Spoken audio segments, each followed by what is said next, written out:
Okay, we're here at the Marriott Hotel with Mr. Mark CLAUZEL as he's just signed 2 new boxers to the RINGSTAR promotions. Yeah. We've got John Furguson and we've got Sparrow. Yeah. They're going to be training with Keith McDonald up in Ashington.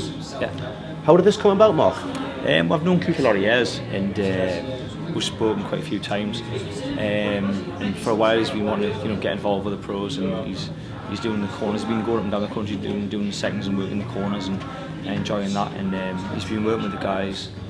And we spoke a few times about him. We said, look, could I come and see you again? I want to speak about these 2 lads that I've got. I think you'd be interested in them. And then, we sat down about a month ago. We had a good talk about it. And then met with the guys a few weeks ago. We sat down, went for everything, and they seemed pretty happy with the whole lot. And they come highly recommended from Keith. So I'm, we signed them up today, and we're happy for them to come on board and see what the future holds for him. Really exciting times. He's got quite a history in the sport. I think 32 years, but he's obviously he's spent most of that time in the amateurs, and a little bit like Ronnie Rowe, where he's turned over to the professional side of things. Like Keith's done the same thing, but he's been doing a lot of background with it's who doesn't, within boxing, isn't it? I think a lot of it he's working with Pat Barrett down in the Midlands there as well. So he's got that fantastic relationship with them. So I know the guys are going to be going down there and sparring, not down there, and then with what we can do as well, and where we'll be coming. He's got our gym locally. We've got all the other local stables. So and there's now it's just an abundance of pros, isn't there, up here now? It's a massive revival, isn't it? And they're in very, very competitive weight divisions in terms of middleweight and super middleweight. So there's going to be some exciting fights for them as they go along as well. And it's exciting, isn't it? It's exciting times for RINGSTAR promotions as well. So. Well, it's one of those things, obviously, with you're mainly focusing on the management side at the moment, rather than obviously putting the shows on. But when you think there's that many shows happening in the region at the moment, we had a show in February, March, April. Let's talk about Phil Jeffries doing another one in May, as well as Steve Wraith maybe doing one in May. There's talk of Dennis Hobson's and yourself maybe doing a show in the not too distant future. There's never been a better time for the guys to turn over. Well, I think it's needed as well, isn't it? I mean, there's that many pros up here now that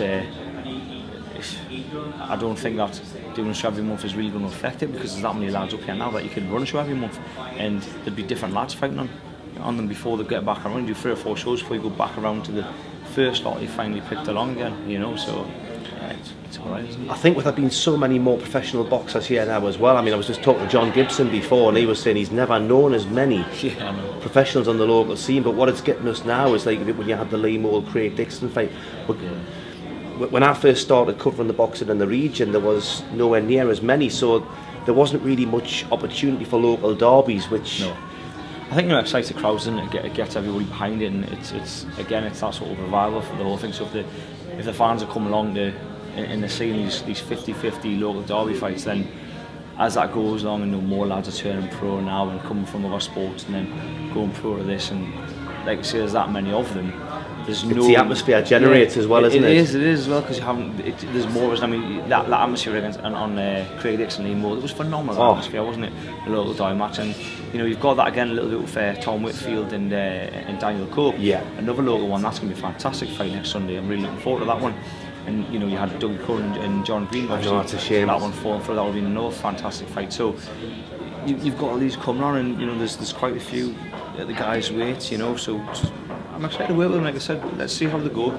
Learn their education, get them 5 or 6 fights under the belt, and then we can start to see how we go. Because at their weight divisions, like I say, there's a lot up here. They're a lot further ahead. You've got Andy Buchanan's, Johnson McComfors and that. Sam Best, he's going pro. He's went pro. He's having his debut next one. So you've got these sort of guys that down the line, these can become eliminators, whether it's an area title, English title, so these can be exciting local derby fights where they're not having to go down the road to get them. They're just up here, and the guys who've done what they're supposed to do and really revive the area. Well, if you look at, I think Dougie Curran is the prime example. I mean, obviously he's with his eye failing the eye test and not being able to fight on the Rainton Meadows bill. But when you think how much travelling Dougie Curran's had to do, he's been like the road warrior, you know what I mean? And he's had to fight at short notice, whereas the guy with Dougie's ability and his drive and everything, if he'd had the local shows in the early part of his career, so he didn't have to go away and be the away fighter, and things could be a lot different for him, couldn't it?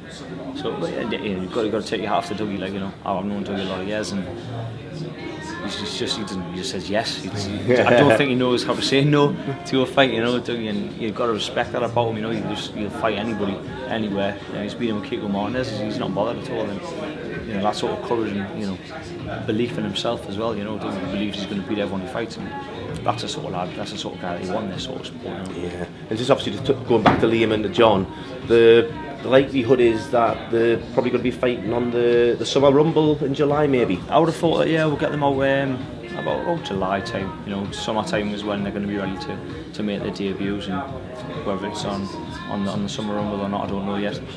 Till far in the future, as of right now, but that's probably what we'll look at, something like that, and that'll be fantastic for them to get out on a big show. I mean, that's literally the one that's really built its reputation over the years of Pierre, is the one to box on, isn't it? All the lads want to box on that show, so it's whether or not we can actually get them on the show. Exactly, yeah. But some great shows coming up.